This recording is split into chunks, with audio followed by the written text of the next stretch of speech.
안녕하세요. 얼굴에 반하다 어반성형외과에서 코성형을 담당하고 있는 최은규 원장입니다. 오늘은 코성형의 대표적인 부작용 중에 하나인 구축코에 대해서 얘기해 보려고 합니다. 왜 발생하는지, 그 다음에 발생했을 때 증상은 어떤 건지, 그 다음에 구축코의 해결 방법, 수술 방법에 대해서 간단하게 얘기해 보려고 합니다.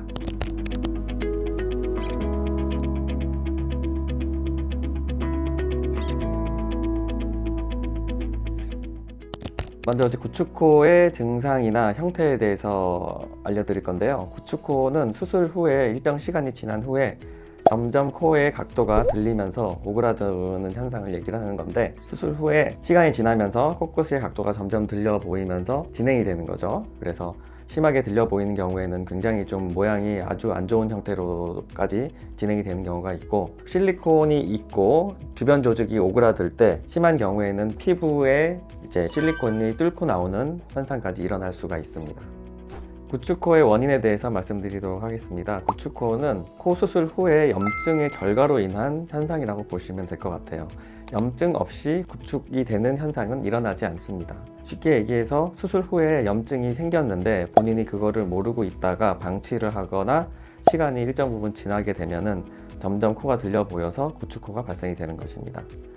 여기서 또 특이한 점이 있는데, 염증이 생겼을 때 처음에 심하게 왔을 때는 본인이 그 염증을 치료하기 위해서 병원을 방문을 하거나 이런 식으로 해결이 되면 다행인데, 이 염증이 만성으로 넘어가는 경우가 있습니다. 예를 들면 염증이 생겼는데 코 안에 작은 구멍이 생겨서 그 안으로 진물이 빠지면 일시적으로 염증이 낫는 것처럼 보일 수가 있습니다.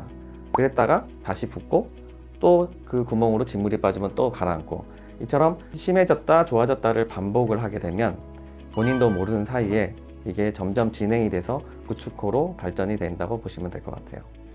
구축코가 생겼을 때 가장 중요한 것은 사실 수술 받았던 병원이나 아니면 가까운 병원을 찾아서 상태를 체크를 하고 빨리 치료받는 것이 가장 중요합니다.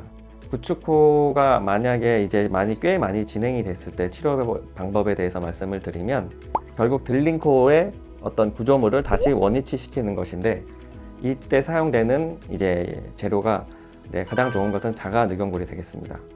들려있는 코를 다시 원위치로 회복을 하려면 그만큼 연골의 길이가 충분히 늘어나야 되고 좀 단단한 연골이 필요합니다. 그 다음에 자가 조직인 연골이 가장 중요하겠죠. 그래서 자가 늑연골을 항상 먼저 추천을 드립니다. 가장 좋은 방법이라고 볼 수 있습니다.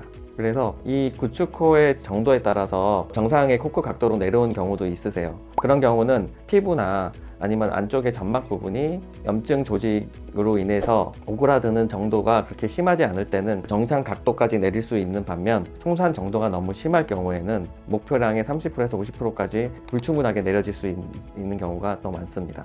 그래서 정리를 하자면, 만약에 구축코가 발생이 되어서 본인이 인지를 했다고 하면 병원에 방문하셔서 개인의 코 상태를 전문의와 상담을 통해서 체크를 받고 수술 방법을 결정하는 것이 가장 중요하다고 하겠습니다. 오늘 영상은 여기서 마무리하고요. 다음에 더 좋은 영상으로 찾아뵙겠습니다. 지금까지 얼굴에 반하다 어반성형외과 최은규 원장이었습니다.